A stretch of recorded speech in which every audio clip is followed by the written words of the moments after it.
آج کی رات دنیا کا سب سے بڑا سمندری ٹکراؤ ہونے والا ہے۔ اس وقت پوری دنیا کی نظریں مشرقی وسطیٰ کے پانیوں پر جمی ہیں کہ اگلے چند گھنٹوں میں کچھ ایسا ہو سکتا ہے کہ جو پوری عالمی سیاست کو ہلا کے رکھ دے گا۔ آپ سب جانتے ہیں کہ 44 ممالک نے مل کر غزہ کے لیے 50 سے زائد کشتیوں پر ایک قافلہ تیار کیا تھا، اور یہ قافلہ اس وقت غزہ کے پانیوں میں موجود ہے، جو چند گھنٹوں کی مسافت میں ہے کہ غزہ میں داخل ہونے والا ہے۔ اور اس قافلے کا مقصد صرف غزہ کے معصوم بچوں کے لیے ادویات یا خوراک لے جانا نہیں ہے، یہ ایک چیلنج ہے پوری طاقتوں کو، وہ طاقتیں جنہوں نے اس قافلے کو روکنے کے لیے بھرپور کوشش کی۔ چند روز قبل اس قافلے پر ڈرون اٹیکس کیے گئے، اس کی کمیونیکیشن جیم کر دی گئی، ریڈیو فریکوینسیز کو جیم کر دیا گیا، جی پی ایس کو ہیک کیا گیا، اور سب سے زیادہ امتحان اس قافلے کا تب شروع ہوا جب اس کی کچھ کشتیاں خراب ہو گئی اور کشتیاں لیک ہونے لگی۔ تو ترکی نے آگے بڑھ کر نہ صرف انہیں ٹیکنیکل سپورٹ پرووائڈ کی بلکہ اس قافلے کے لیے امدادی سامان بھی بھیجا،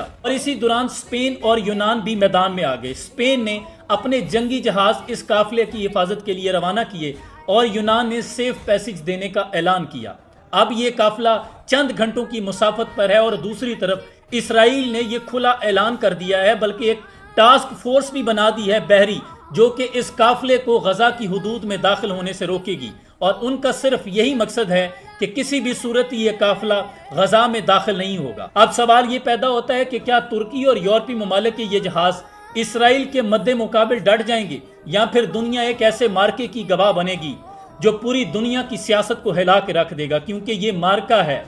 مظلوموں اور ظالموں کے مابین، یہ اچھائی اور برائی کے درمیان مارکا ہے۔ پوری دنیا یہ منظر دیکھ رہی ہے کہ ایک طرف اسرائیل ہے جس کے پاس پوری دنیا کی جدید مشینری اور ٹیکنالوجی ہے، جن کے پاس ہتھیاروں سے لیس افواج کے لشکر کھڑے ہیں، لیکن دوسری طرف سامنے مد مقابل نہتے لوگ ہیں جن میں بہت زیادہ نان مسلم ہیں، جو صرف اور صرف انسانیت سے محبت کرتے ہوئے غزہ کے مظلوم فلسطینیوں کی آواز بننے کے لیے وہاں پہنچے ہیں، جن کا مقصد اس محاصرے کو توڑنا ہے اور یہ طاقتوروں کے لیے ایک چیلنج پرووائڈ کرنا ہے۔ اور یقیناً اس کے پہنچتے ہی پوری دنیا سے بہت سے قافلے تیار بیٹھے ہیں جو غزہ کے لیے امداد لے کر جانا چاہتے ہیں، لیکن یہ قافلہ ان کے لیے امید کی ایک کرن ہے۔ اللہ کریم سے دعا کرنے کا وقت ہے کہ اللہ، جیسے تو نے حضرت موسیٰ علیہ السلام کے لیے سمندروں میں راستے بنا دیے تھے، جیسے تو نے اپنے نبی حضرت یونس علیہ السلام کو مچھلی کے پیٹ میں زندہ رکھا تھا، اور تو قدرت رکھتا ہے کہ حضرت یوسف علیہ السلام کو